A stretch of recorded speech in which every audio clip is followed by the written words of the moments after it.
Well, I guess we could get started. Obviously, one of the reasons why I sort of give you all of the workbook is so that we can sort of work on it ahead of time, and then you guys can ask questions. But that doesn't necessarily mean just because we're talking about faith, if you had done the work for the desired chapter or any of those kinds of things, anything we've covered, or even if you've jumped ahead, we can discuss any of that. But I most certainly want to get more towards a discussion based class versus a lecture type class. Now, of course, I have, if you know me, I have tons of things to say, so it's easy for me to fill some time. But I think that we get the most out of it when we start to use it as a mastermind group. And I don't know if there's been any reference in the book yet to a mastermind group. There's a whole chapter on it in the book. And a mastermind group is a group of people who get together to basically work on a common goal or a common context, whatever it might be. So in a sense, what we're doing here in these meetings is very much like a mastermind group. And meaning that we're all sort of in the context of success, and success may mean something different for each one of us. It says in the book, and I emphasize a lot, that it isn't always about money. Though the book is specific towards money, for one, it makes it easy to be specific towards that. And two, the other reason why that would be the case. Hey, Seva, can you do me a favor and mute your microphone? Um, Sure. yeah, so Sorry. that's okay, unless you had something to say. But so so a lot of times, the book uses money because, of course, it gives it something specific to talk about. But I think that the principles that are taught in the book and the things that are taught in the reference to how to basically how to think and how to create the proper not only thought but plan and things along those lines can be applied towards any desire that you may have. So each one of the chapters and each thing that it covers, or at least that we're going to cover in class, will be more rewarding and we'll get more out of it the more that the participation happens across the board. So, it seems like when I bring this up, I always lose a couple people, but that's okay. I think, again, this is a mastermind group. And at first, we don't necessarily have a whole lot of trust in ourselves and each other to where we're maybe a little afraid to share an opinion or something along those lines. But stick with it, and I think that the trust will build, and you'll see that there's some very intelligent people who all have the same kind of interest as far as the context of success. Um, last week we sort of covered the first part of the book all the way through desire, which is it's a it's a maybe 40, 50 pages, so it's a big assignment. And I like to sort of separate desire and faith because actually I used to do desire and faith together, and faith is such a strong chapter and one that has so much in it that I started to cover it by itself because I feel like this is really the crux of this is really where it starts. If you don't have the belief or faith in yourself or in your idea, then there's a very unlikely chance that you'll be able to do anything with it. But I know that as well, this sort of covers some areas, and then you'll go to the workbook as well.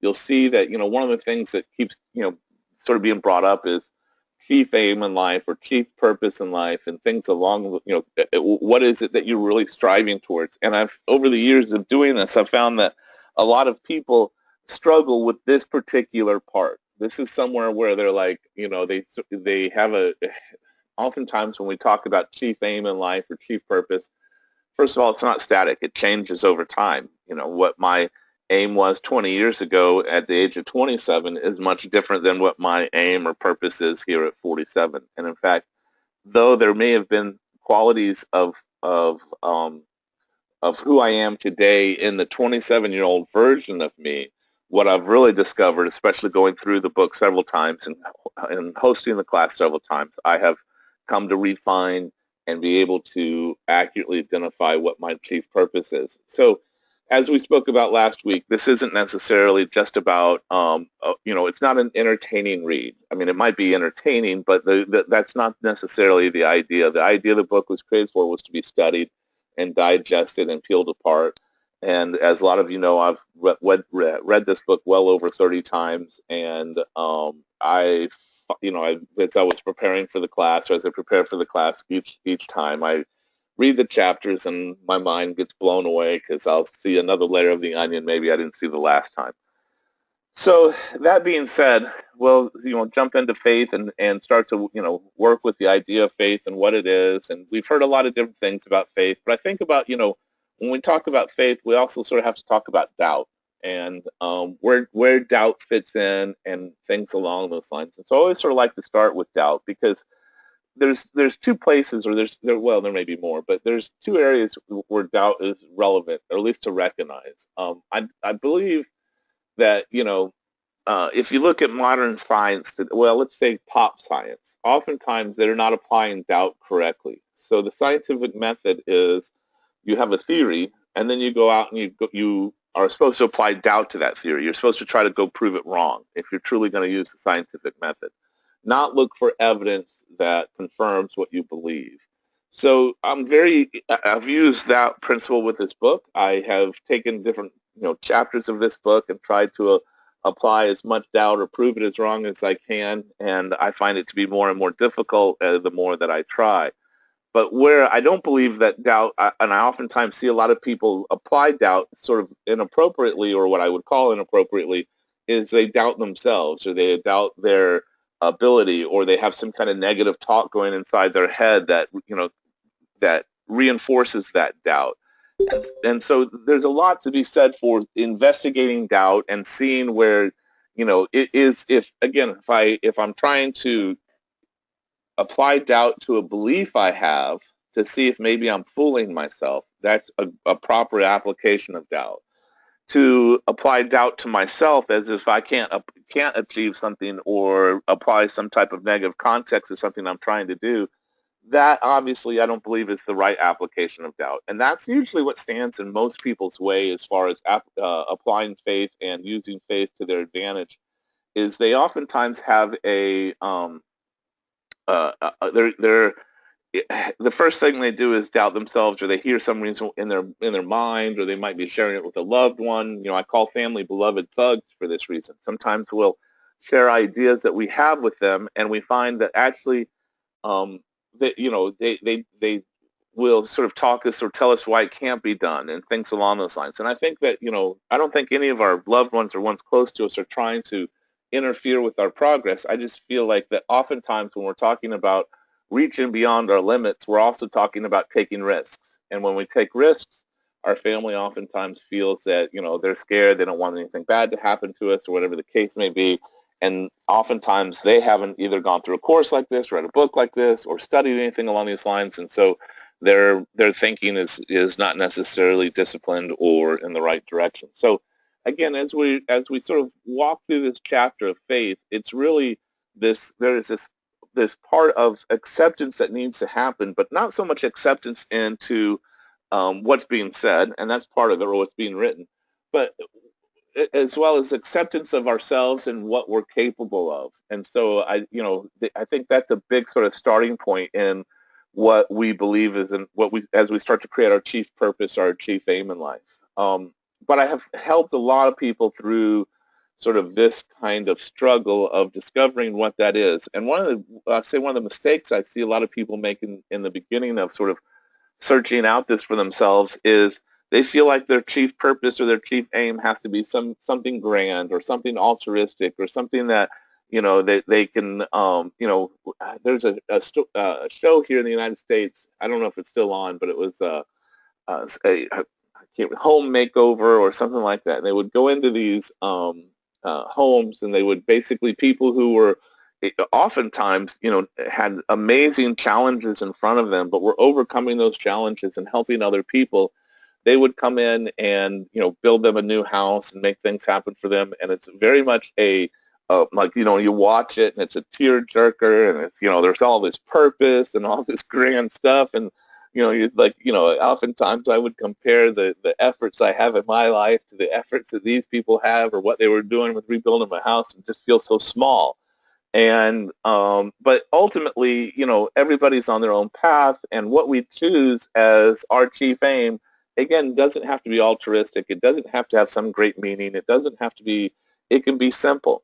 I had a client not too long ago who truly his chief aim was money, but he was always trying to justify why he wanted to make money because he felt sort of guilty that money was it. And he eventually came to accept that that's what it's about and could embrace things and move in a different way than he was beforehand because of his sort of avoidance of accepting money was what it was. He felt like he had to always frame it in some type of altruistic context when that isn't necessarily the case. So chief aim, chief purpose, it might be that, you already have an idea and, your chief aim and chief purpose is to bring this idea or this execution to life. And so in the workbook, there's 3 or 4 exercises that specifically deal with, and for this chapter, that specifically deal with you, helping you sort of find whatever that chief aim or chief purpose may be for yourself currently. And so I highly suggest if you haven't, you go into the workbook and you use those chapters so that you can have something to apply the principles and the things that you're learning through this class and as you continue to read the book. So that being said, has anybody done any of the work? I know, Seva, you said you did a few months back. Has anyone else done anything in the workbook regarding this chapter? Yeah, I was actually going to say that I just opened the latest version of the workbook and I saw that you did change because I don't know if you remember, but I had difficulties with this. Obviously, I remember. A lot of people probably. Yeah, so I now I reviewed the updated version and you added a lot of stuff in there that I think will definitely help a lot of people because it wasn't there, when I was doing it. So, and I think it sort of, I wouldn't say it simplifies things, but it definitely gives some food for thought, and probably, if people are doing it for the first time, I think it's a little cheat sheet, that will help them hopefully formulate the goal, the overall goal, or at least get closer. Because mine was, if you remember, mine was like really vague. So. And you inspired me to sort of improve that chapter. It was our discussions that I went back and went, okay, I need to make this more fruitful or more, let's say, at least give more opportunities for inquiry for people to be able to help discover this for themselves. So you can look at all those improvements and thank yourself, Seva, because it was our conversations that brought me back to that chapter and improved. Oh yeah, good. And Well, yeah, that's probably because my goal sucked. But you had mentioned the struggle, and that's I highly encourage any of you. If you see even a typo in the workbook, let me know. But if you're struggling with a part of it, let's discuss it because if you're struggling, more than likely there's other people that are struggling with it as well. And the idea is to again help each other out as much as we can. Use this mastermind context to be able to improve ourselves and where we're going with the things and try to improve our idea and yada yada. So, for me, it's really simple, but it took me a long time to find the simplicity in my chief aim or my chief purpose, and I've mentioned a lot of it to a lot of you before. I've mentioned that I can wrap it up with one word, and that is freedom. I am a big proponent of freedom. If you knew me 30 years ago when I was a young man and in my late teens, I was quite a rebel, and a lot of that rebellious nature was really my expression of freedom. I've encouraged and helped other people find what what could free them at that particular time of things they were going through. But just like anything else, I feel like the work is like an onion. You peel away the different layers and cry along the way. So long story short, this faith is really one of the most important aspects. These 2 chapters, faith and the next one we're going to do, autosuggestion, are 2 of the essential ideas that this book really contains because it's really talking about the internal voice that we have for ourselves. I'm going to be assigning I did a class online or a YouTube. I created a YouTube video on the chapter for autosuggestion that when we're done with this class, I'll email you all a link to it. and I want you to watch it before we go into the next class in a couple weeks, because it's going to cover a lot of things. It's got some videos in it that will help you understand where we're going with all this. And so it's about an hour long or so, but if you can find the hour to watch it before our next class, it'll give us a lot to discuss and talk about. Unfortunately, this format of GoToMeeting, as opposed if we were in a live class or a classroom, I could show you those videos and we could discuss them at the time, but usually GoToMeeting or any of these online type things don't really facilitate the showing of videos very well. So, but there's some really ideas in that particular class or that chapter, auto-suggestion, that really sort of tie in with faith, and vice versa. There's a lot of ideas here in faith that tie in with the next chapter, auto-suggestion. So as you can see on the screen here, this is the opening of the chapter, and faith is the head chemist of the mind. When faith is blended with a vibration of thought, the subconscious mind instantly picks up the vibration, translates it into its spiritual equivalent, and transmits it to an infinite intelligence, and as in the case of prayer. The emotions of faith, love, and sex are the most powerful of all the major positive emotions. And so, blended with the vibration of thought, the subconscious mind instantly picks up the vibration, translates it into a spiritual equivalent, and transmits to the infinite intelligence. Now, if you know me, I'm typically not a very, I say gooey person. I don't really, I don't know, I don't go into the whole God question. I don't go into the whole religion thing. I just don't, I'm not, by any means am I an authority to speak about anything like that. And so when he speaks about the spiritual equivalent or transmits it to infinite intelligence, not only have I sort of discovered things that how the brain works and the neurology that may explain some of that, but I've also experienced firsthand the unexplainable, so to speak, or the coincidences that happen to occur that do seem like there was some type of divine intervention or something that came along that only could have come along had I had the faith that it would come along. So by all means, I am not, I don't know where that question is, and I can't answer the particular, like what infinite intelligence means. I think we all have our own meaning for that. But it has most certainly played out in the different areas of my life when I've chosen to apply it or chosen to use the principles. Again, I don't think that a belief in any type of God or infinite intelligence is necessary for these principles to work. I think that they work, regardless if what our beliefs may be that are happening behind them. Faith is a state of mind which may be induced, created by affirmation or repeated instructions to the subconscious mind through the principle of autosuggestion. And in the next chapter, we're going to get a lot more specific about what autosuggestion is. But if you just listen to the voice going on in your head, you're going to have a good idea of what you are telling yourself or suggesting to yourself throughout the day. So if you find yourself doubting yourself a lot, if you find yourself feeling unsure, uncomfortable, stressed, things along those lines that sort of create the negative feelings that we have about ourselves and the people around us, it's very hard to, that's a form of faith as well. It's just a form, it's a form of faith or lack of faith in yourself, but it has the same kind of effect, whether or not you're thinking good thoughts, bad thoughts, positive ones, negative ones. This principle that's at work, it doesn't judge what good from bad. It doesn't filter out the bad so that you only get the good.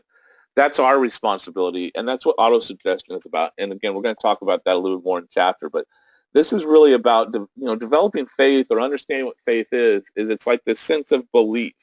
And we've all met someone in our lives that have such a strong sense of belief about themselves, about their project, whatever it is. They seem to be on fire. And oftentimes we want to be around those type of people. We feel like they charge us, especially if for some reason their mission or what they're doing is authentic or vibrates with what we feel. And so when we see that, we oftentimes can walk away charged because we feel like, even their thought processes and their actions have become so part of them that it seems to be rubbing off on the people around them. And so faith is a very strong factor, and oftentimes it's used in asking people to believe in the unknown. And that's not the application we're asking here. Actually, it's having the, when you have the known and you can have the faith to operate within the known and have faith in, by known, I mean, if you have a chief aim in life, or if you have a project, or if you want to make a certain amount of money, whatever it might be,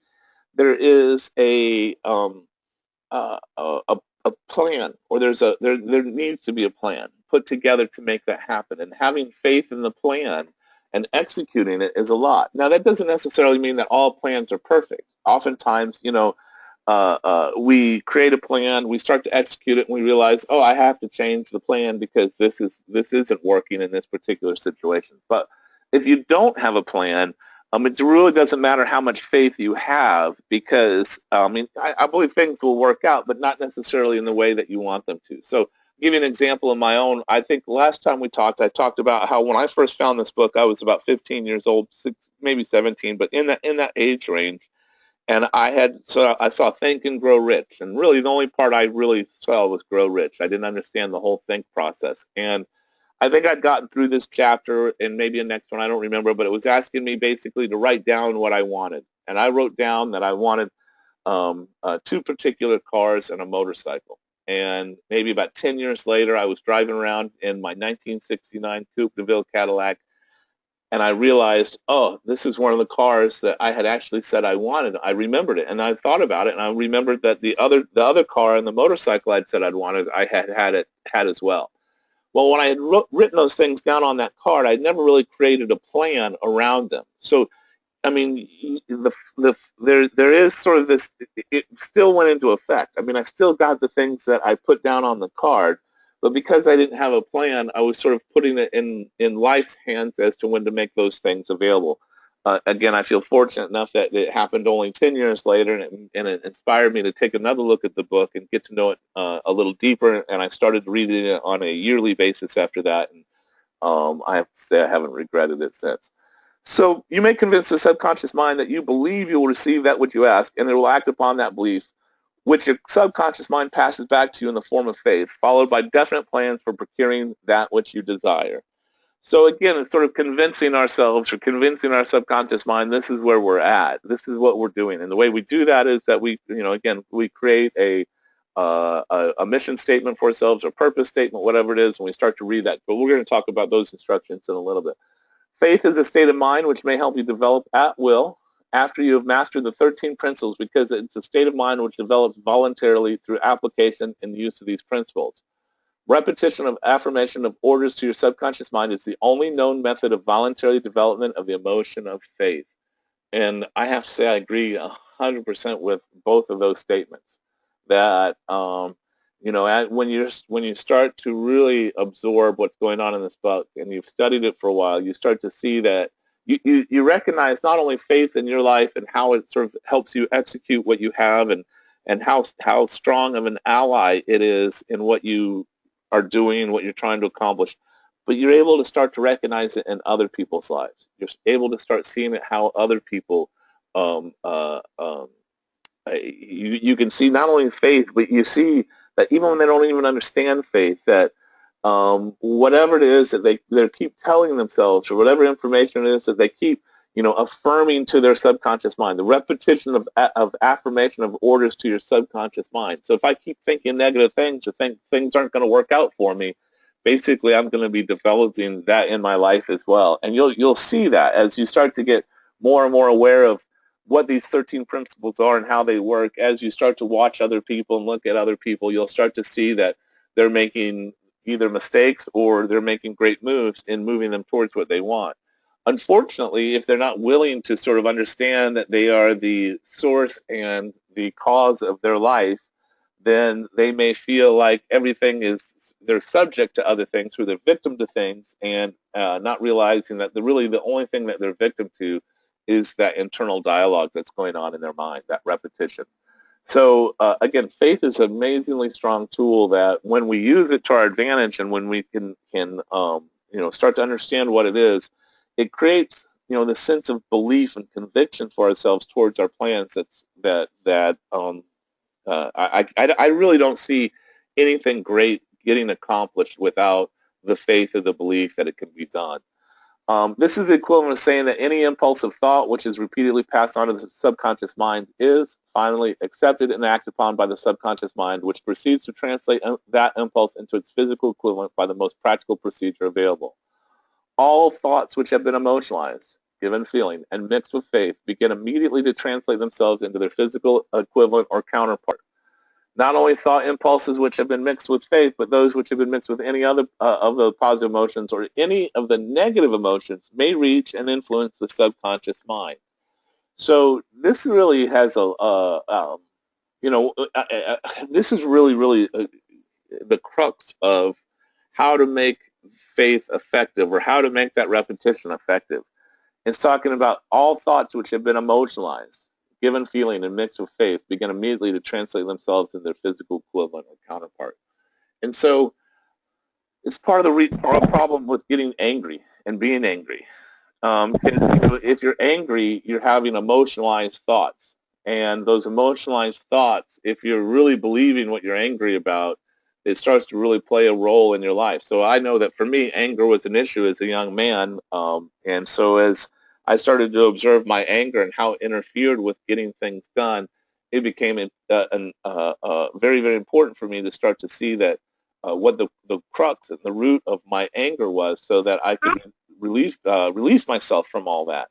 So, but again, this is really this is why you'll see on the positive side, when you see the positive side of things, it's really about the passion that you'll see. Sometimes you'll see someone that's very, very passionate, and they'll have some strong um, uh, uh, uh, when we recognize that we recognize their strong emotions, we recognize there's what's happening in a way that um, it's hard not to be for it to be contagious or infectious. We want to be sort of close to the people that have passion going on, and all of society when they see someone passionate about what they do are all like we can't help but respect that, and that passion is really their their plan, their what they want to happen in their lives mixed with emotion. And when it gets mixed with emotion, it has a very strong influence. It has a strong sort of drive behind it, and it's what makes it happen. So, hey, Stephanie, I don't know. Can you put yourself on mute by chance? We're getting a little bit of background noise there. Sorry about that.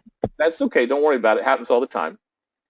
So, again, faith, is such a crucial part, and you'll recognize it, and you'll see it in people that you feel are passionate. So if you know someone, or if are aware of anybody in your life, even if you don't know them personally, but you can go out and look at them, there's really people who are passionate. You find that it's not about, if they're passionate about money, it'll be about the money. But if they're passionate about something, it really isn't about the money. And so I'm passionate about Think and Grow Rich. I truly am. I understand how great of a book this is and what it's done for me personally.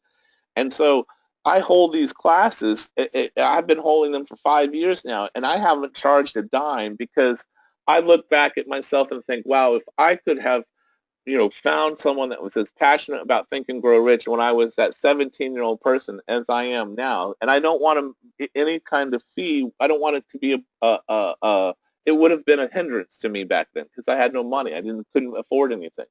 So these classes are really about the passion I have for Think and Grow Rich. And as it continues and moves on, you'll see that I hope that passion is infectious, but more importantly, I feel like you'll see that that passion is a driving force in a lot of the things I do and the people I work with and whatever it may be. It's actually passion for freedom. Again, I've told you that it all comes down to freedom. And not only do I want to be able to experience deeper layers of freedom for myself, but I also want to share people and help them find freedom for themselves. So from this statement, you'll understand that the subconscious mind will translate into its physical equivalent a thought impulse of a negative or destructive nature just as readily as it will act upon thought impulses of a positive or constructive nature.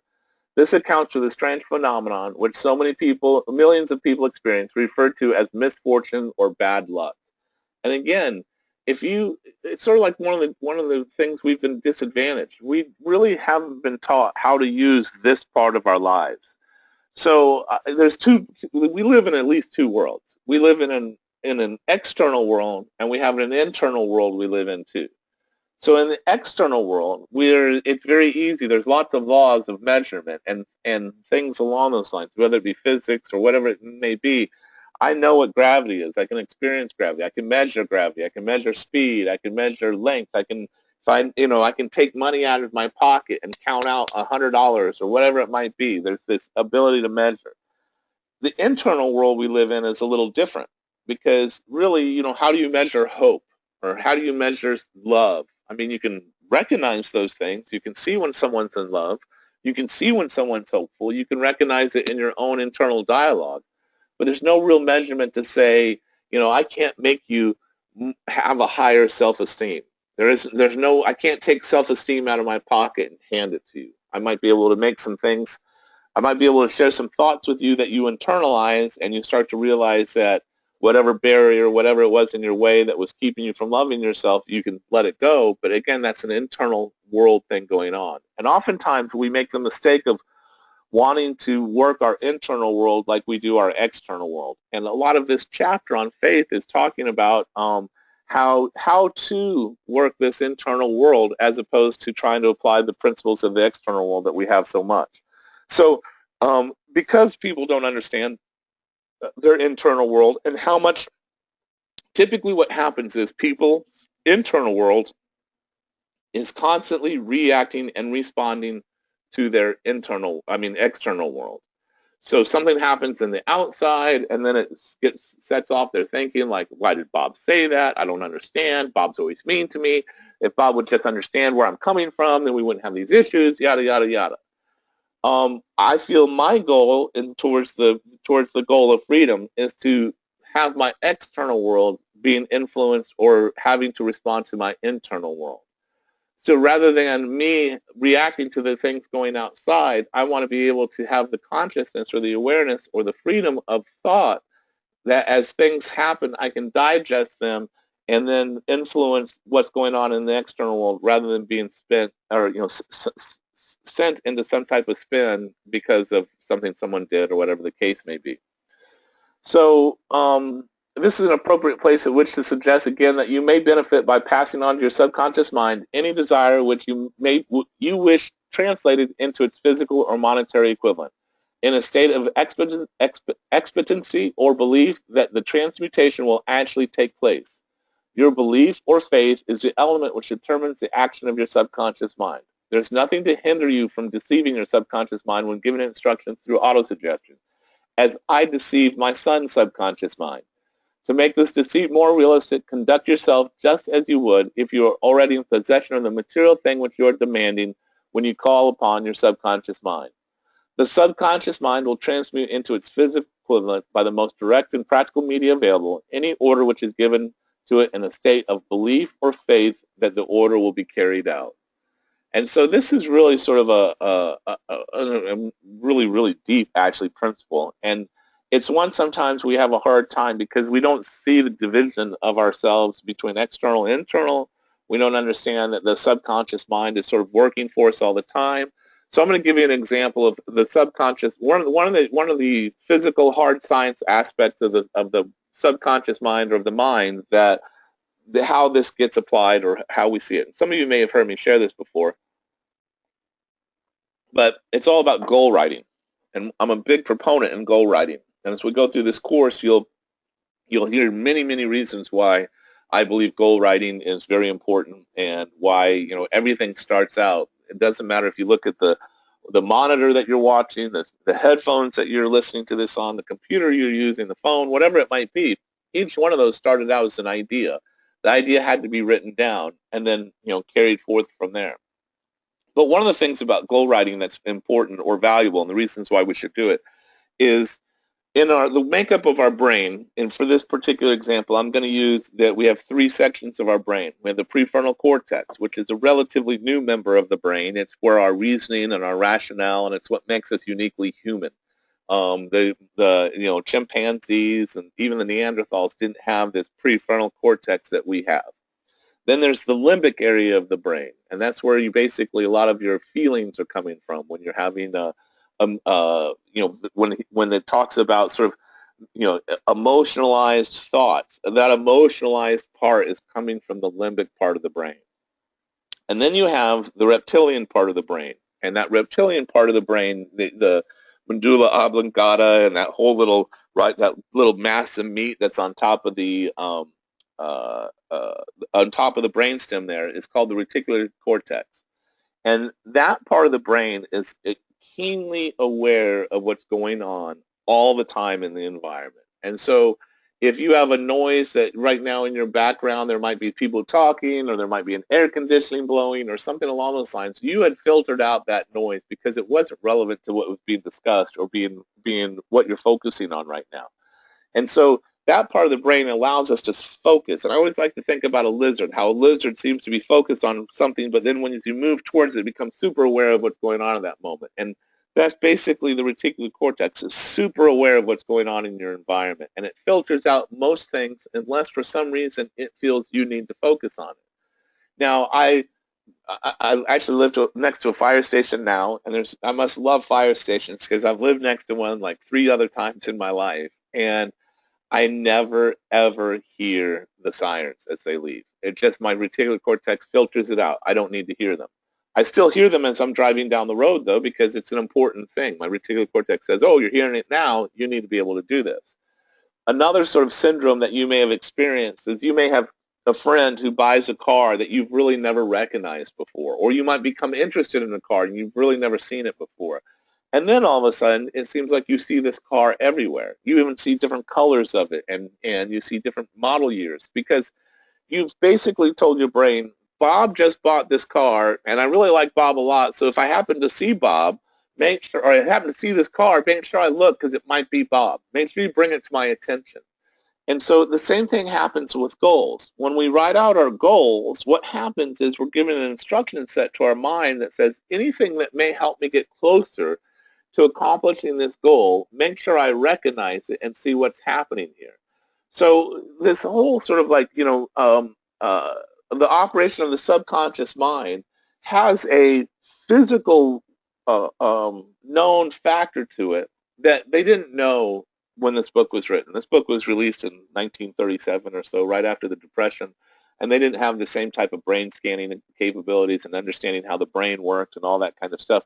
So basically, this type of science is relatively new to us. And what's interesting is, as I read more and more about neurology and the brain science that's out there, I realize how actually on the money Napoleon Hill was in addressing these issues and seeing what was going on here. So, hey Matt, just not to cut you off, there's another just application of that. I mean, a lot of people will follow the law of attraction and say that's very similar.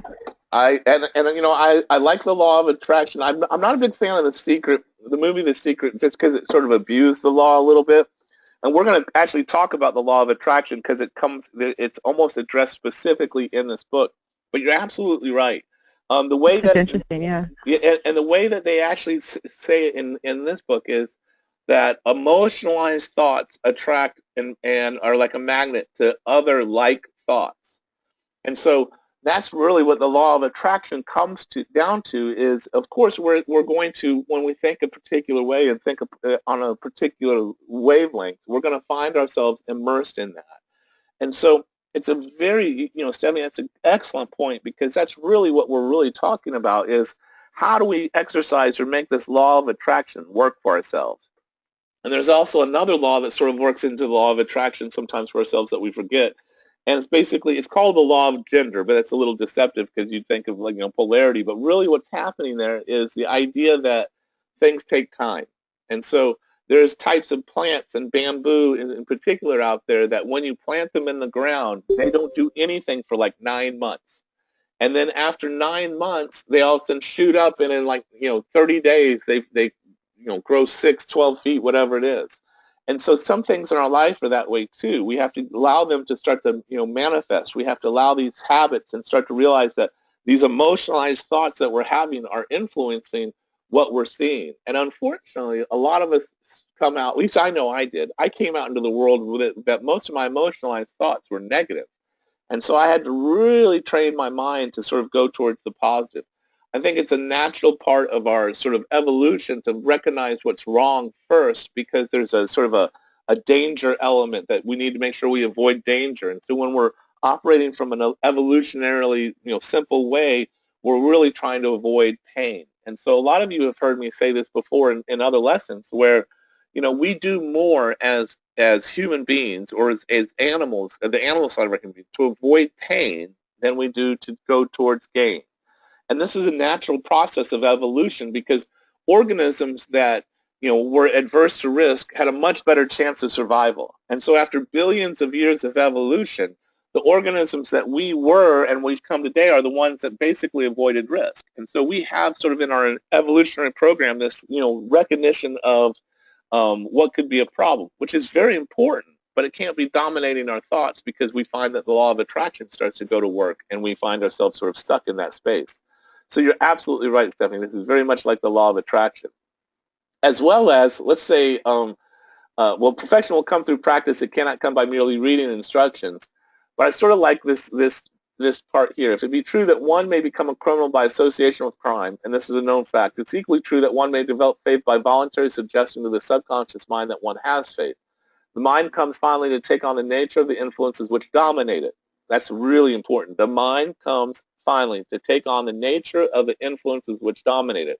So it's not just like, it is important that we think the right things and sort of start to sort of discipline our thinking to do that. But also, if we're our behavior that we are participating in, or the people that we find ourselves surrounded by, they can make a big difference as to what's going on as well. So if we are wanting to think positive, but we keep on going out and losing our cool and getting angry at people, remember that anger is an emotionalized thought, and so it can counterbalance a lot of what you're doing. So it's really, the mind comes finally to take on the nature of the influences which dominate it. Understand this truth, and you'll know why it's essential for you to encourage the positive emotions as dominating forces of your mind and discourage and eliminate negative emotions. A mind dominated by positive emotions becomes a favorable abode for the state of mind known as faith. A mind so dominated may, at will, give the subconscious mind instructions which it will accept and act upon immediately. Faith is a state of mind which may be induced by autosuggestion.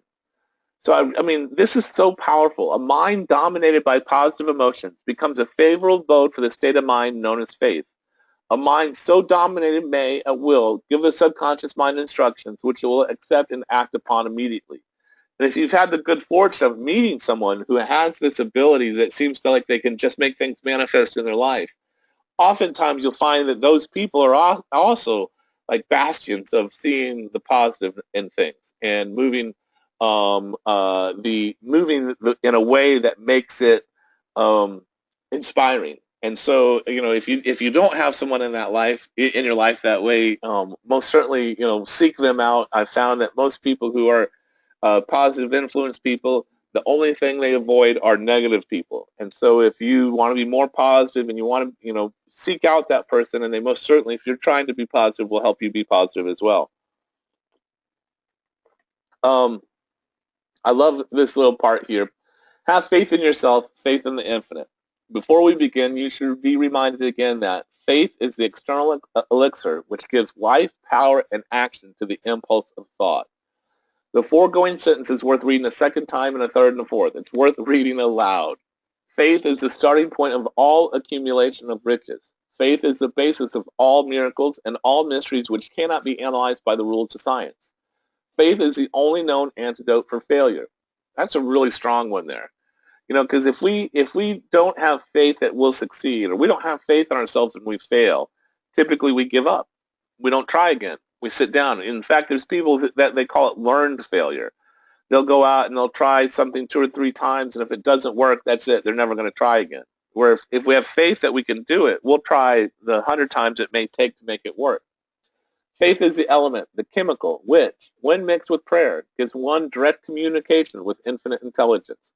Faith is the element which transforms the ordinary vibration of thought created by the finite mind of man into the spiritual equivalent. Faith is the only agency through which the cosmic force of infinite intelligence can be harnessed and used by man. Every one of the foregoing statements is capable of proof. And it really is.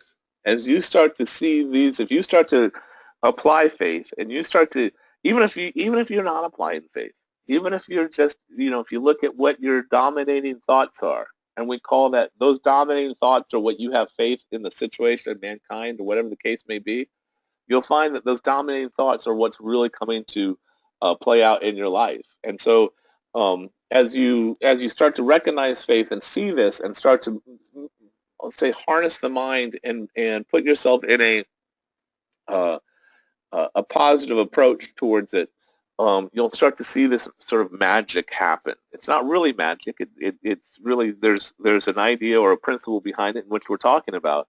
And, on a side note, let's say that you're having some difficulty and you're, having some difficulty getting the mind sort of harnessed to where you want it to be. You're having some difficulty in finding your purpose. Reach out to me. Let's talk. I know that sometimes class isn't the most appropriate place. Sometimes people are feeling awkward because they have some negative thoughts or they're angry or whatever the case may be. And, I've been through all that. So if you find yourself in situations like that, again, just reach out to me. We'll talk it out. And, hopefully I'll give you some things to think about and some, be able to plant some seeds that you'll be able to nurture and fertilize and grow for yourself. But faith really is the basis of all miracles. If you don't have faith that it can happen, I promise it won't.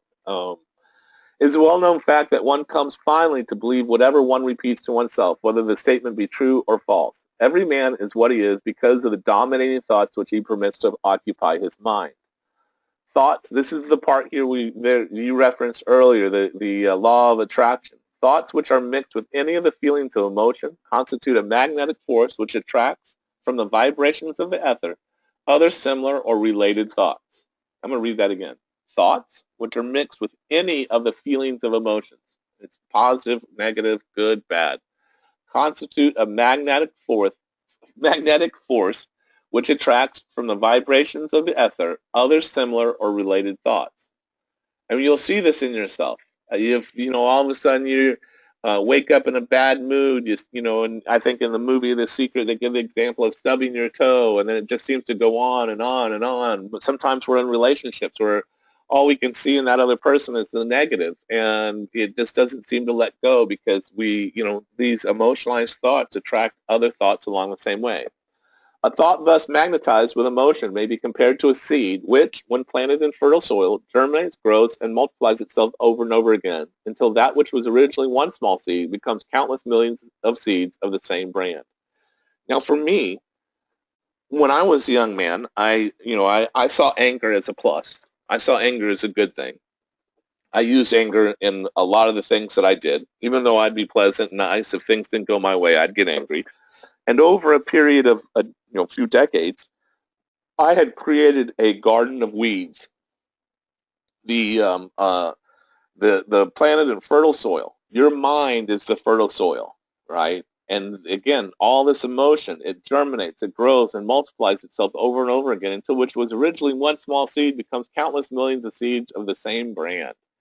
So a lot of my time, and this goes back to 10, 15 years ago, was spent weeding my garden because I had turned to anger so much that my mind was full of anger, and I had to weed those seeds out. I had to pull those seeds out. I had to use a lot of discipline and a lot of self-inquiry and a lot of, I had to look in the mirror at a lot of ugly parts of my garden that I had actually planted these seeds of anger that were creating more and more seeds of anger. And by the grace of God, I was able to understand that how that was negatively affecting my life, and I had the strength to be able to weed my garden.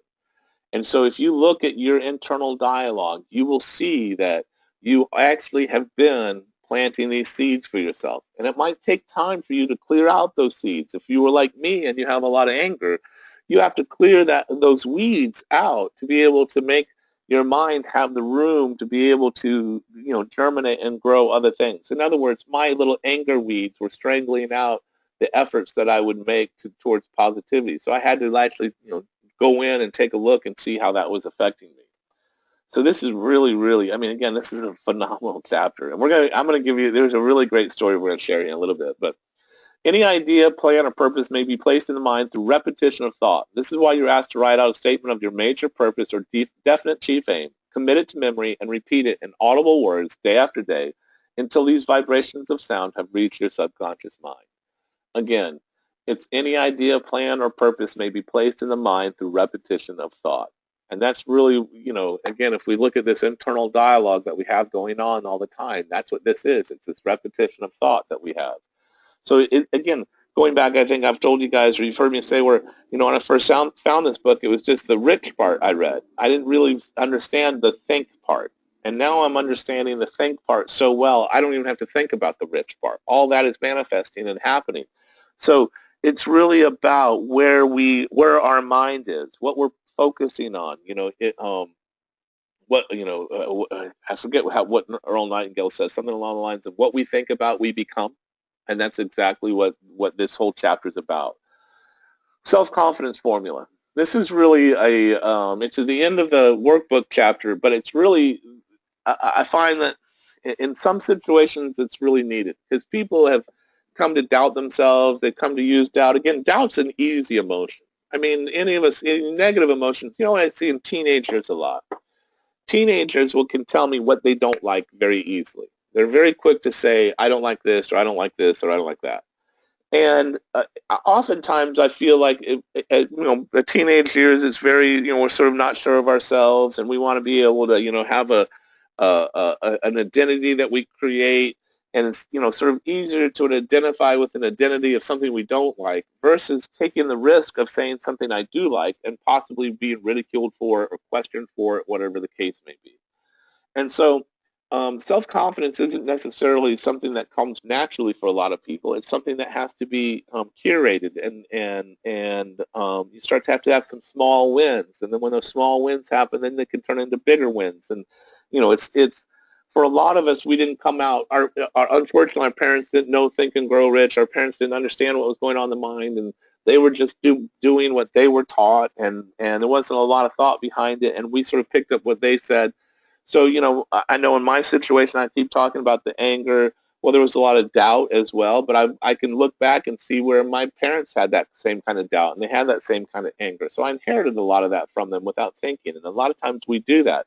Well, the self-confidence formula is something that helps us, if we start to repeat it to ourselves, it helps us to understand or create another space within ourselves that we can then take shelter in, rather than just taking shelter in the space that may have been comfortable for us before.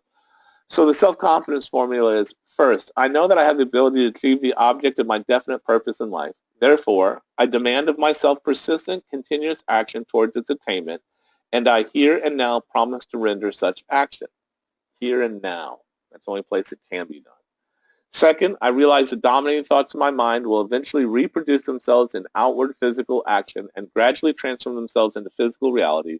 Therefore, I will concentrate my thoughts for 30 minutes daily upon the task of thinking of the person I tend to become, thereby creating in my mind a clear mental picture of that person. A clear mental picture. Third, I know through the principle of autosuggestion, any desire that I persistently hold in my mind will eventually seek expression through some practical means of attaining the object back of it. Therefore, I'll devote 10 minutes daily to demanding of myself and development of self-confidence. Fourth, I've clearly written down a description of my definite chief aim in life, and I will never stop trying until I shall have developed sufficient self-confidence for its attainment. Fifth, I fully realize that no wealth or position can long endure unless built upon truth and justice. Therefore, I will engage in no transaction which does not benefit all human effects. I will succeed by attracting to myself the forces I wish to use and the cooperation of other people. I will induce others to serve me because of my willingness to serve others. I will eliminate hatred, envy, jealousy, selfishness, and cynicism by developing love for all humanity, because I know that a negative attitude toward others can never bring me success. I will cause others to believe in me because I will believe in them and in myself. That is a way, way heavy paragraph. I mean, it really has all the secrets that you need right there to be successful. And you guys have heard me, those of you involved in my sales training, I keep coming back to being authentic, helping people. You will make money if you help people. Don't worry about making the sale for money's sake. Worry about making the sale because it's the right thing to be able to help the person. And if you focus on that, you'll see that you're able to create some really great stuff for yourself and the people in your life. I will sign my name to this formula, commit it to memory, and repeat it aloud once a day with full faith that it will gradually influence my thoughts and actions so I'll become a self-reliant and successful person. You know, a lot of us have seen parts of this, maybe more expounded or whatever the case may be, through different activities and different books or different things that we may have read up to our life at this point. And it may not seem as earth-shattering to us, or we may have said, we may have tried at some point to read something every day or to do this repetition of the formula, whatever, something along these lines that someone has suggested. And because we weren't given a complete understanding of how faith works, or whatever the case may be, when we didn't see a result in a week or two, or maybe even, if any of you had done it for more than a month, if we didn't see an immediate result, we lost faith and we stopped. And if you hear my words, I said we lost faith and we stopped. And that's really what faith is. Faith is this part of understanding that, mind you, if you just read about all the people who have endorsed this book at the time it came out, and if you need to, you can go to my website, go to pinkink.com/TGR. If you go to the TGR section, you'll see where there's a TGR Legends button. And what it really is, I take a lot of the people from the book and I share their Wikipedia page or whatever information I found on them, so that if you click on their picture, it'll take you to that particular page about who they are. And so there's some, Marshall Fields is the guy that came up with the idea or the statement, the customer's always right. And he had a department store in Chicago, and he wanted the customer service to be absolutely the best that it could be. And so a lot of these things that we see as everyday parts of our lives now were really created by people who endorsed this book. And you have such great minds. Some of them, of course, we're familiar with: Edison and Ford, Herbert Hoover. It was always amazing. Wrigley. It always amazes me the names that say, hey, this is the way to do it. And so if you're looking for reasoning, or you're looking for, endorsement or whatever, this book has everything you need. All you have to do is have faith in it and actually execute what it's asking you to execute. And so, again, it comes down to that faith in being able to execute it. But oftentimes, because we had gotten a piece of this either in some other book or someone shared it with us and they didn't quite give us the correct context or the full story, we made some type of attempt, it didn't work, and now we look at some of these and we go, yeah, I've heard that before, but I'm not so sure about it. And of course, if that's the case, then the faith that you have is not so sure, and it won't work for you. But I have yet to meet anyone that has done everything in this book that it asks to do and not be successful. For those of you who know John Fox, he's a great example of that. When I met John, he hadn't quite fully manifested it, but he had been working this for a couple years.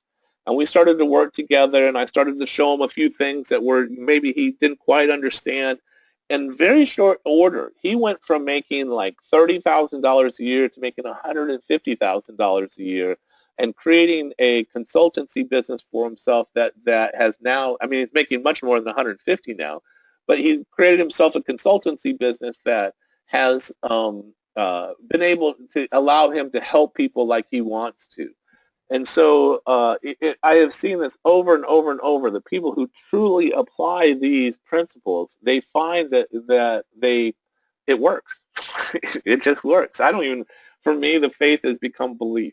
And that's where, maybe I drank the Kool-Aid, whatever the case is, but it's awful sweet Kool-Aid, and it works amazingly well. So I'll keep drinking the Kool-Aid.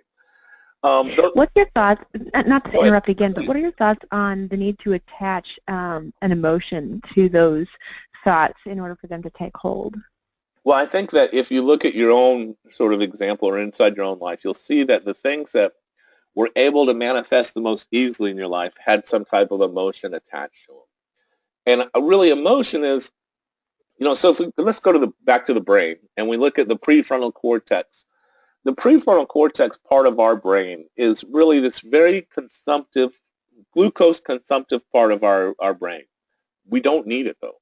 There are times when we find ourselves in a flight or fight that our prefrontal cortex gets shut down. Now we're operating in the limbic and in the reptilian part of our brains.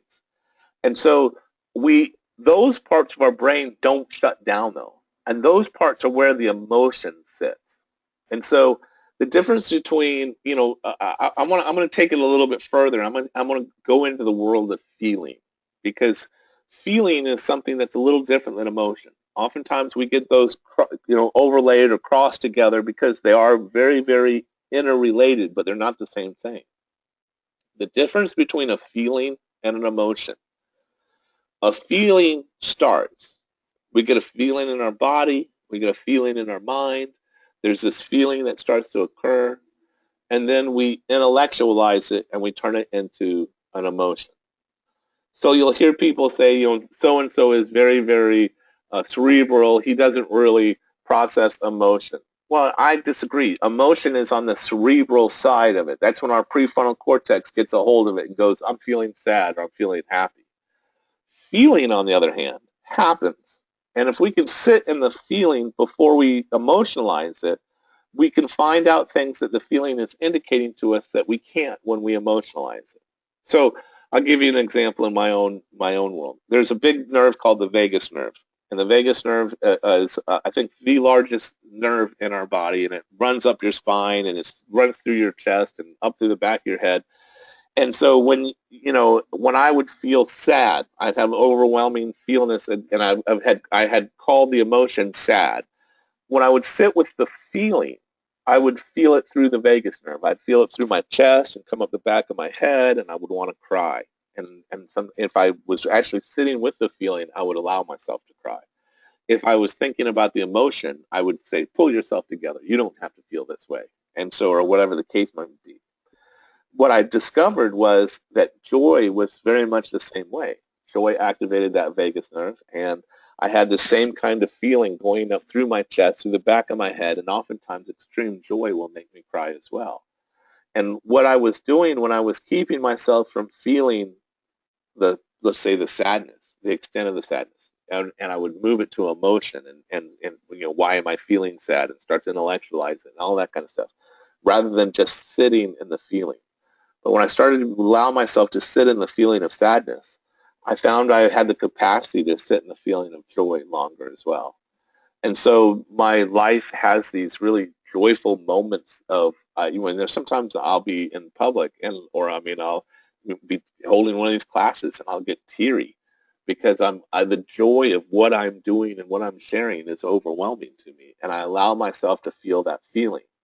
So just like if I came up and pinched you on the arm and you pulled your arm away from me, the feelings we experience have the same effect. They're indicating something to us. So if we can sit with a feeling over an extended period of time, we start to get messages that we start to understand the source of the feeling, or whatever the case may be. We understand it at a deeper level.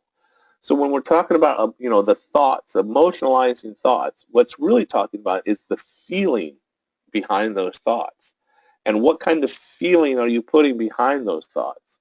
And so, to me, the feeling of thought is where the fuel is.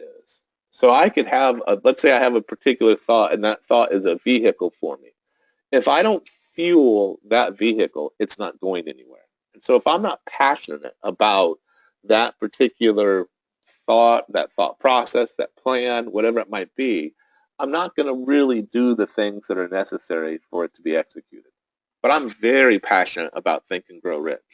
So this morning I got up at 4:30 so I could make sure I was prepared for this class. And I didn't need an alarm because I'm so passionate about this class and what I feel about it. And so for me, what it really comes down to is this feeling. And when you can start to identify feeling versus emotion and allow yourself to feel, then you're sort of giving your vehicle of thought, whatever that thought may be, the best octane fuel you can give it. So you can give it emotionalized, you can give it emotions too, because emotions typically have feelings on the back side of them. They've just sort of been diluted a little bit by our intellect. And so, but I don't believe that anybody, and I'm open to be proven wrong. I don't believe that anybody accomplishes anything great without having some form of fueling that accomplishment.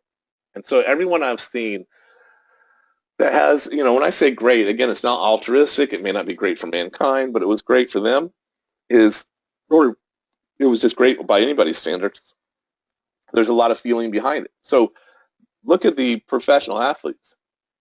They're a great example of, they're driven to be able to accomplish something. And that drive that is driving them is the feeling that they're having on the inside. For a lot of them, the feeling is having to be the best. They're obsessed with being the best in their particular field. It is above everything else in their life. The reason they eat is so that they eat specifically so that they can become better, particular diets. The reason that they do the exercises and the workouts and the things that they do is so that they can become great at what they do. And so that greatness, if you don't have that drive to become great as in a particular sport, you won't make it to the pros. And it takes that drive and that feeling of really where it's at. So to answer your question, I hope I did. I hope I understood your question. The emotionalization of thoughts or the feelings of thoughts are the fuel that actually make those thoughts come to life and manifest in our outside life. Does that answer your question or your comment? Yeah, that was good. Thanks. Fantastic. So, Matt, can I say a few words? Please. In terms of feeling, I think the most, this is Alex, by the way. Hi, everyone. Hi, Alex. So, I think the most powerful feelings is just this thought. While we were speaking, the thought just I had this thought that the most powerful feeling is the either loneliness or togetherness. And it's and since you talked about the sport, I remember that speech of Al Pacino from the movie Any Given Sunday. I don't know if you've seen that one. Very powerful one. And he kind of works on the emotional side a lot in that speech. It kind of says the logic and emotion, they come together, but the emotion kind of over prevails. And I highly recommend you to watch that speech. I will share it in the chat. I will share the link. Just kind of my two maybe it's irrelevant. Sorry, but I just no, something okay. Just the speech captures the speech captures the idea very well. In other words. Yeah. Do you know that speech? I sort of remember. It's been a few years since I've seen the movie, but please post the link. I'll watch it. All right, I will do. Thank you. So in this section here, basically we're reading the same thing, but it's sort of like the negative of it. Those who go down in defeat and end their lives in poverty, misery, and distress do so because of negative application of the principles of autosuggestion. The cause may be found in the fact that all impulses of thought have a tendency to close themselves in their physical equivalent. All impulses of thought have a tendency to clothe themselves in their physical equivalent. The subconscious mind, the chemical laboratory in which all thought impulses are combined and made ready for translation into physical reality, makes no distinction between constructive and destructive thought impulses. It works with the material we feed it through our thought impulses. The subconscious mind will translate into reality a thought driven by fear just as readily as it will translate into reality a thought driven by courage or faith. That's huge. I mean, it really is. It's really what it comes down to. In fact, I'm going to share a story with you here, you guys, here in a little bit. Maybe you've heard this story before.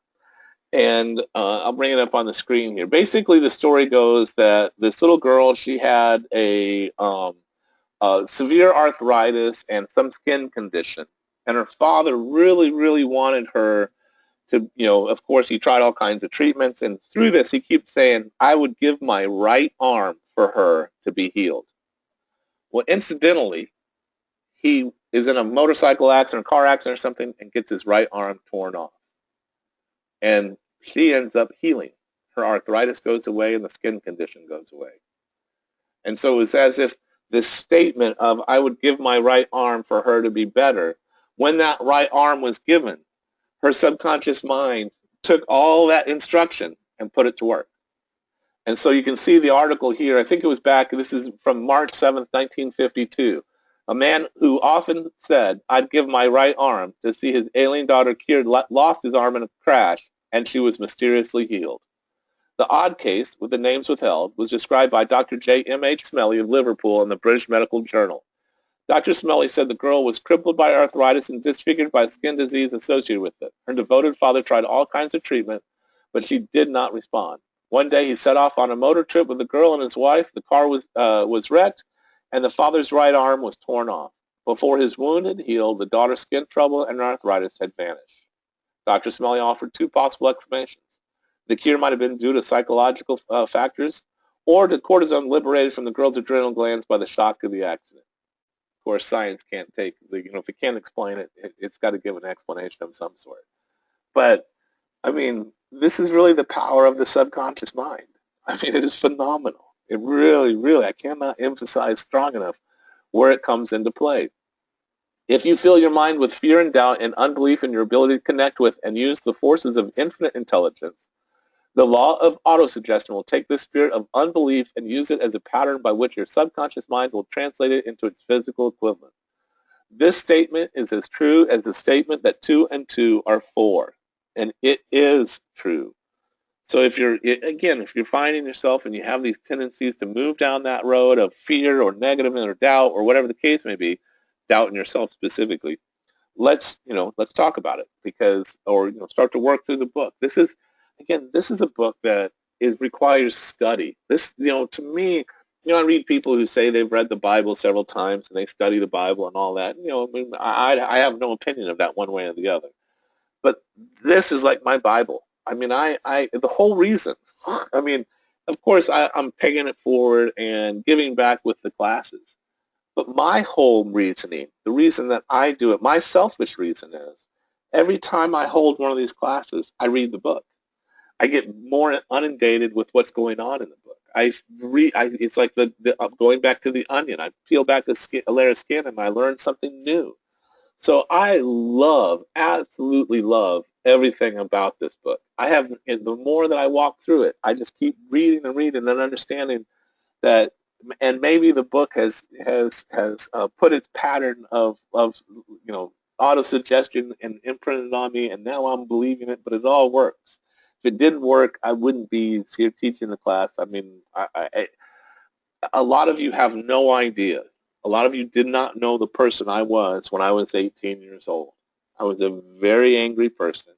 I had nothing could really stop me from doing whatever I wanted to do. I had brushes with the law. I'm a high school dropout because I basically gave the finger to the world and said, screw you, I'm going to do it the way I want to do. And as I've been able to sort of reflect and understand, this book has been really the most significant book in me changing the person that I was into the person that I am. And in some cases, I just want to totally forget who I was. But in others, I wish I had videotape, or I wish I had something to be able to share with you guys so you could see the marked difference between the person I was and the person I am. And I promise you, the faith to make it all happen came from this book. And so I'm going to pull up the workbook right now. Hang on, let me see where it is. The workbook, because I want to make sure that we talk about the exercises. So at this point, does anybody have any questions about the chapter of faith before we get into the exercises in the workbook, or comments or otherwise? Yeah, I have a question, Matt. Uh-huh. What's sometimes people get into like some things, like let's say they get into the AA program and they start reading like 21 steps, and they become like very kind of addicted to the actual program itself, and then some people start let's say they get into Carlos Castaneda and they start reading Carlos Castaneda. They all say like, this is like the best thing ever, and I really love this thing, and I really like, this is like like you are saying right now, you're saying like this book is like a fundamental truth for you, and that book is and those books, those people, they say that those books are fundamental truths for them, and they kind of stick to those, and they kind of they build everything on that, and that's fine, you know. But I wanted to ask you, like, you know, because very often I've heard the word fanatism or fanatics. What's the difference between being having faith and being a fanatic? A fanatic, that's correct. Fanatic, yes. Yes. Mm-hmm. And so, you know, I have actually gone through the NA program. I'm familiar with that book. I've actually read all of Carlos Castaneda's books, so I'm familiar with his. I knew that. and I, you know, to me, I feel like those books. I have some issues with the AA program. It's not as there's some parts in it that are really magical, and then there's some parts of it, like you said, that the people sort of become addicted. It's like they replace one addiction with this other addiction, or this adherence to these principles inside of AA. And AA has its place.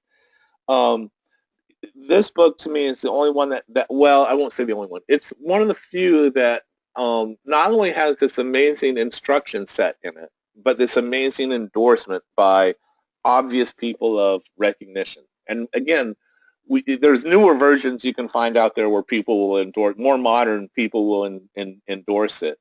But the you know, Edison is quoted as several times as saying this is exactly what he does to be able to make what he did to be able to make things, you know, work and invent things and things along those lines. And if I was to be called a fanatic about this book, I would see it as a compliment. And so, and I often find that when words are used like fanatic or things along those lines, they're not necessarily used in a good light. They're used in a way to sort of, you know, describe someone who's a little crazy. And so that's right, yeah, because that's why people are skeptical. They become very skeptical about it, because when they see the enthusiasm about it, they totally it works like an opposite way, right? I mean, it's you know what I mean? Sure. So let's figure out what's going on in their mind, because we know what's going on in the mind of the fanatic, right? But the what we don't necessarily know is what's going on in the mind of the person critical of the fanatic. And so if we really take a look at what's going on, oftentimes I go back to what I was talking about earlier with the teenager who's real quick to point out what he doesn't like or something negative. So as I speak with people, I hear things that they say, and I can find sort of an emotional world that they live in, or emotional maturity that they live in. So people who tend to believe in magic, right? They believe in some type of magic, some type of force or power outside themselves that can come in and save the day. Well, that's what children under 10, 12 years old do. They are subject to powers greater than them, their parents or authority figures, and oftentimes they fantasize about a magic wand or some type of magic stone that would give them the power over these authority figures. It's a natural progress of emotional maturity through a child's life.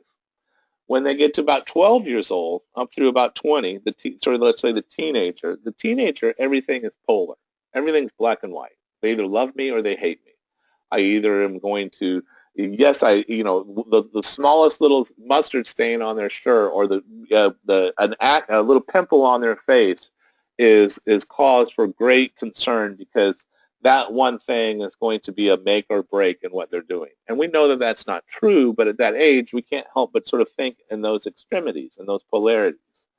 And then as we grow out of that, when we become adults, we understand that the world's much more gray, and we become more tolerant, and we become more willing to listen to other people, and we're more accepting of our own faults and follies. And I just wrote to a friend I hadn't spoke to in several years that my firsthand experience with humility has helped me immensely, and I can accept that humility. I can accept those times I fail, because I understand that I don't have to be perfect. I'm not striving for this, again, polar world of, if I'm not perfect, doesn't mean that I'm a complete failure. But in a teenager's life, if they're not perfect, that means they're a failure because of the polarity. So as I'm listening to people and listening to their opinions about things, I'm also listening to, where are you emotionally? Have you matured through certain places? Because I've found that people get stunted at certain points. And so I know that when I was a young man, 20 years old, I really felt like a child because I had believed in a lot of magical things. And then as I started to evolve through that, I started to see this extremity of negativeness, or this extremity one way or the other of things, and it became, I had to grow through that. So to me, when I hear someone being critical of another person, particularly like without substance, meaning they're making fun of the way the person parts their hair, or they're making fun of, or they're being critical of something that really has nothing to do with what the person has accomplished, it tells me a lot about how prepared they are for what I have to say. And so if I find that someone doesn't, the invitation went out to, I believe, 9 people from my transition, to 3 people outside of my transition, and then whoever else you guys forwarded it to. And we have, so let's say 12 people all together, and we have 6 in the room. And then we might get 2 or 3 others that listen to the recording. But the fact of the matter is that a lot of times if they're not ready to hear this, and particularly if they're not necessarily of an emotionally mature position, they're going to hold other people and other things accountable for their failures. And so there's a syndrome I have here with a lot of these people, and it's seek but do not find. What they want is they'll listen to you, or they'll even, oftentimes they might even like listen to the Carlos Castaneda book or whatever, and they will, they may try a few of the things, but really what they want is they want to read a magic statement or take a magic pill or do something that's going to change everything for them without them putting forth any effort. So in other words, oftentimes they're demanding or expecting the change of everything else other than themselves. And so when I hear this, when I see this, I identify it quickly typically. And when I identify it, I don't talk about what we're talking about now. This is, even though, there's all of you, we all have this common context of what we're trying to accomplish. So it makes what I'm saying received correctly. But if I walked into a room, let's say I walked into a bar and I had the book in my hand and I started, this is the book, I'm actually just going to be throwing my pearls before swine. Because none of the people, for the most part, there might be 1 or 2, who knows, but most of the people in the bar are not ready nor prepared to hear what I have to say in the way of Think and Grow Rich. They're still holding other people responsible or accountable for the misery in their life. They're not holding the principle of faith or what they're telling themselves every day as far as that goes. So when I hear someone say, hey, they're fanatical, well, first of all, if someone said I was fanatical about Think and Grow Rich, I would accept that as a compliment. I would say, wow, okay, great. I mean, that's really because I am fanatical about it. But I'm fanatical. That's great. Excellent. I'm fanatical about it because of what it's provided for me and the people I know who have used it. And, we all sort of look for this instruction manual that we can use in life, and it's here. And, I don't, all of you know how proud I am of my children. I'm very proud of my children. And my children are very familiar with this book. They're very familiar with the principles in this book. My oldest daughter had a full ride scholarship to ASU. She literally cost me $1,000 once, and that it hasn't cost me another dime at all for her to go to school. My second daughter is in Germany currently, going to university and making it all happen for herself. And again, these are goals that she set for herself that made possible. My son is 15. He is basically working his life the way that he wants. He gets to work. He basically goes to school an hour and a half a day, gets everything accomplished he needs to accomplish, and it has the rest of the day to spend the way that he wants to spend. But each one of them has expressed to me that there's sort of this negative underside. They don't know how to deal with it yet because it's a lonely world. They don't have a lot of their peers at their level that understand the things that they're understanding. And so they'll try to share it with their peers. So they'll hear what their peers are saying, and they'll try to show their peers how they're responsible for their situation. But their peers don't want to hear that. But as they get older and as they interact more with the world, they'll find people who have the common interests, common bonds, who have common background, and they'll start to be able to build this sort of group, like a mastermind group for themselves, whatever the case may be. But again, it's rare. People who are trying to better themselves or put themselves in control of their own lives, it's not typically the case. Typically, it's people who want to hold the government responsible, want to hold, in all forms of government, there have been people who were successful. It doesn't matter the form of government. And so The fact of the matter is that until you're holding yourself responsible for everything and moving along those lines, you'll find yourself subject to other people. You'll find yourself not being in the control of the life you want. And the easiest way to be in control is to use the principles of faith and start to apply those principles so that they work for you. Does that help, Alex? I'll assume it does. Helps a lot. Thank you so much. All right, cool. So any other comments, questions, or otherwise before we get into the exercises? All right, let's do it. So the reason I'm going to go through these exercises is I really think that they're something you all need to spend time with. Now, some of you I think I sent separately, some of you may not, but there's an appendix in the back of the workbook that is about sort of like an inventory of yourself. It's an inventory of your strengths and weaknesses. It's some exercises you should spend a day going through that. I prescribe to the idea of doing it at least once a year, because not only will it help you stay on track if you do it once a year, but it'll also help you see the progress that you've made from who you were when you started. But in this particular section, we start talking about the chief aim of life. And it can be very difficult. And it's very difficult for me to sort of start to put into place. And, the first few times I wrote out my chief aim in life, it wasn't really my chief aim in life. It was what I felt like should be my chief aim in life.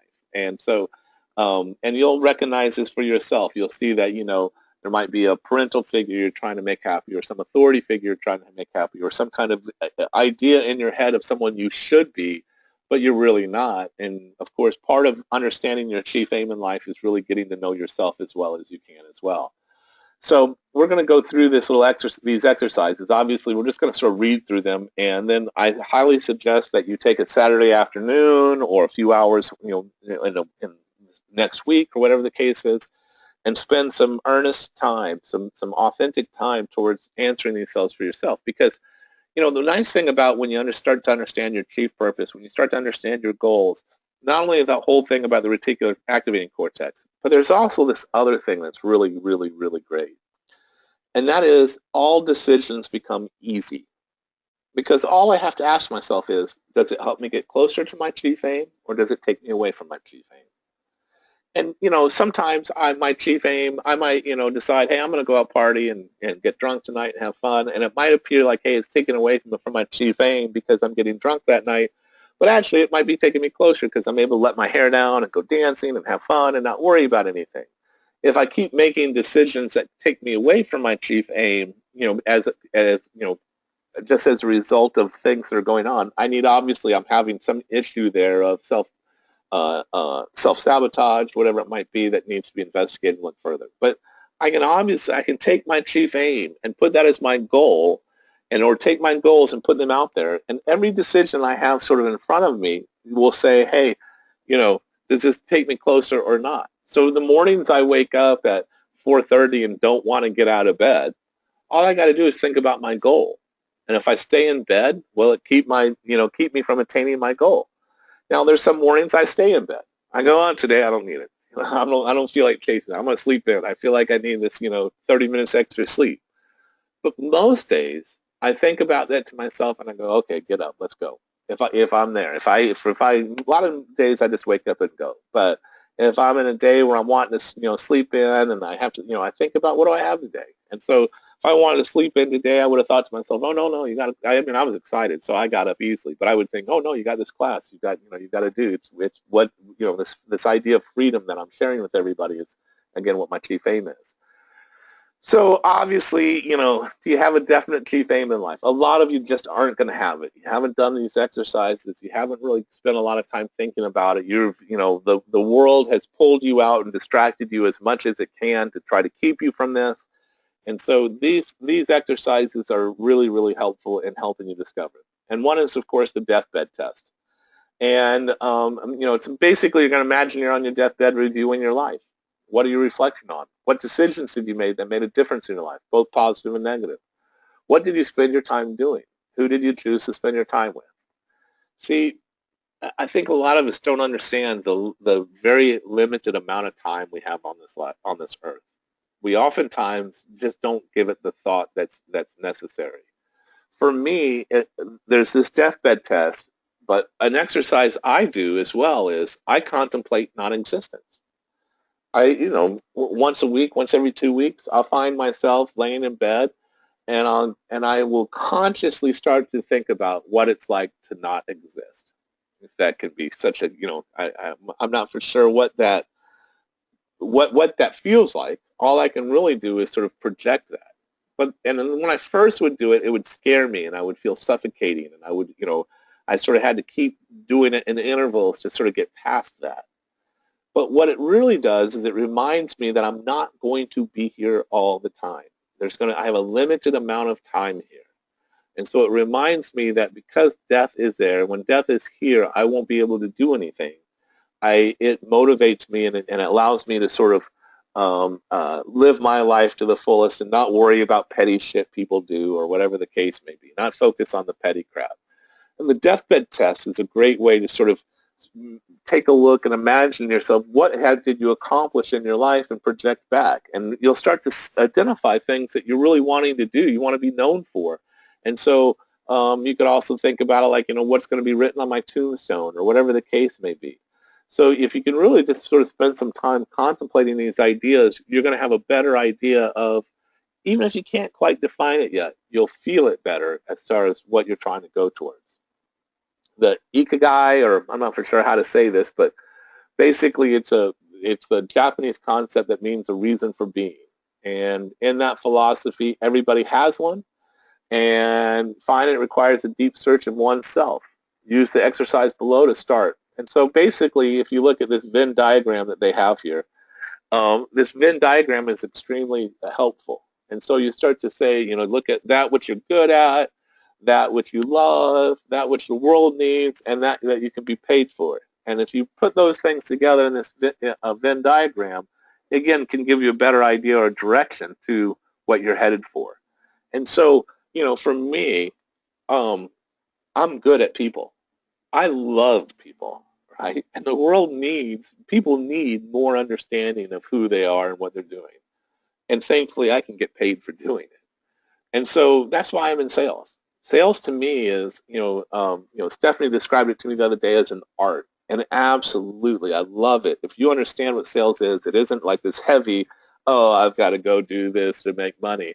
It's this art. And when you become an artist at it, it's fun because every sale is an opportunity or a canvas to sort of paint a new picture and come to a new understanding. So I can look at this and again, if I combine freedom with people, I mean, this is it for me. So I mean, it's this to me is one of the sort of a helpful exercise, again, but it takes time to really contemplate and think about what you want. Again, sometimes what we want is what we feel like what we should want, not necessarily what we truly want. So, what do you love? What are you good at? What can you be paid for? What is it the world needs? There's some sort of great definitions here. So I really enjoyed, this was extremely helpful. And if you've gone through these two exercises and you're still sort of struggling, you can't find yourself, this one is one that someone shared with me that has been helpful for other people. And basically the idea is that you're going to write out what's your true purpose in life. And you're just going to keep writing any answer that comes out. And the idea is that there's going to be one that makes that vagus nerve tingle. And you're going to cry to a certain extent. And that vagus nerve that we have, that sort of like feeling that we get of tingliness inside, that can be a very powerful feeling that we have. And so, again, our feelings are indicative to us. They're just like if I, again, pinch you, it's going to make you go pull your arm out and indicate to you something's pinching you at that moment. We have feelings for that reason. And so this exercise of writing this stuff out, and it might, one girl I know that did it, it actually took her about 6 hours of sitting in front of that paper to be able to get to that point. So these exercises aren't necessarily, made so that you can, conveniently and easy get your answer. It doesn't work that way. These aren't microwave meals we're dealing with. These are actually prepared, home-cooked, homegrown food. And when you start to spend that time, doing the exercises and spending your mind, it's just like you're making, food that you pulled out of your garden and away from your farm. There's this appreciation and gratefulness for it because it's not just something that you popped into the microwave. It's something that was earned, and it was something that was worked for, and it was something that you, when you go to eat that vegetable, or even, I'm at a point to where my meat eating is, I only want to eat meat that I've either hunted or raised. If I didn't actually see its face, I don't want to eat it. Because if I can't eat it seeing its face, then I shouldn't eat it. And everything with meat is very antiseptic. We get it in packages, and we don't think about it, and all that kind of thing. But I know that when I eat meat that I have either hunted or raised, because there was a period in my life when I was raised, spent time on a farm, there's a sense of gratitude for that meat. And so that's part of what I want to ingest in myself, is that gratitude. Well, it's the same thing when we do this work. We're doing the work so we can actually earn and own what we're having for ourselves and come to understand it so much better. At the end, of course, I have the self-confidence formula here, and then we're going to get into auto-suggestion next week, or in 2 weeks from now. So I know that, again, I've done the majority of the talking here. I realize that a lot of you are sort of absorbing a lot of this for the first time. I highly encourage you to do the exercises in the workbook so that we can discuss and talk about more. It can be really easy for everyone to think that this is a lecture, and because of the way that, I have lots to say because I've worked with the book a lot, worked with lots of people. But most certainly, as you guys start discovering this stuff for yourself and you start to have these realizations, share them with everyone in the class and future classes, because it'll be inspiring for them to see what the progress you've made, and it's really how mastermind groups work, and they glue together. So on that note, before we close out, does anyone have questions, comments, or otherwise?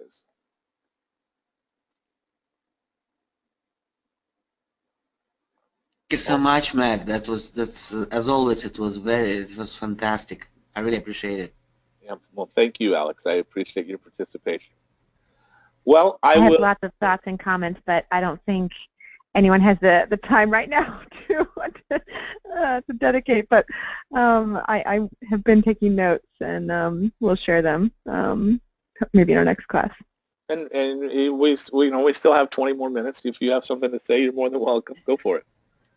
Actually, Stephanie, I would love to hear your comments. Oh, well, thank you. I appreciate that. Well, one of the things that I think it came to me when you started going into the workbook, one of the first things was develop your chief aim, your main goal, and use that as the kind of like the North Star to determine, A, should I do this action, or B, should I not? Will it help me attain my goal or not? I don't know, it just, something popped into my head. Oftentimes, I think especially in Western culture, we say that in order to achieve anything good, there has to be a struggle. There has to be, almost this negative feeling attached to it. Because if I'm not struggling and worrying and, really focused on it, I'm not going to be able to earn it, because anything worth earning takes a struggle.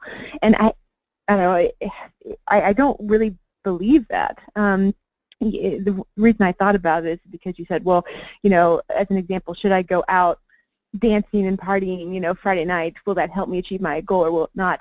In my mind, if I'm thinking in that real, struggle type mindset, no, I can't go out, I can't have fun, I got to be struggling, I got to be, focused, and I think that gets us into a negative loop and a negative spin, and we just have to be very careful about that. I agree. I don't know. I agree. Sorry, it's just kind of like no, thought. Very valuable. And actually, it may be a very American thing. And so, my Belarusian friends can tell me if it's the same or not. But we had It's not American thing. I think, to be honest, Matt, I think it's a Christian thing. Well, I was about to go here with it, Alex, is that I know in this country there are a lot of principles that were set up on this puritanical idea of you having to work and struggle to be able to have something of value. And so oftentimes we have this sort of puritanical or Christian influence that says, if we're not, sacrificing all kinds of ourselves, we're not worthy or deserving. And I don't think that, and again, those thoughts are sort of in our subconscious, so they influence the way that we get things accomplished. But Stephanie, the fact that you recognize that about yourself and the thoughts, will help you unravel that so it becomes much easier to be able to accomplish and do the things that you want to do. So I absolutely, it's a very common thing that a lot of people go through is this idea of it's almost as if it's not difficult, they're even going to, beat themselves so that they can make it difficult. And so you're absolutely, it's a formula that we were sort of taught as, work hard and you're going to get what you want and things along those lines. And I mean, I've actually proven it wrong in my own life. I have had some wonderful experiences without having to work for them at all. But we all have to discover that for ourselves. So great observation. Thank you. And Seva, were you about to say something? I guess not. No. All right. I saw your microphone go on there at one point. So, anybody want to share anything before we close out? Well, I appreciate everyone coming on board, being part of the class. Again, the whole class is for me, it's to be able to go through the material one more time, be able to realize and bring it more into my life. I encourage you guys to do the same thing. The book is phenomenal. The workbook is phenomenal. I believe all this will help you achieve what you're wanting to achieve. And as usual, I recorded the class. I'll edit out the beginning so it's not, you don't have to wait 5 minutes or 10 minutes for the class to start. And post it up on YouTube so you guys can have access to the class. On that note, we'll go ahead and wrap it up unless anyone has anything to say. All right, guys. Have a great day. We'll talk to you or see you in 2 weeks, if not before. Great. Thank you, Matt. Thank you. Thank you. Bye-bye. Thanks, man. Thank you. Bye.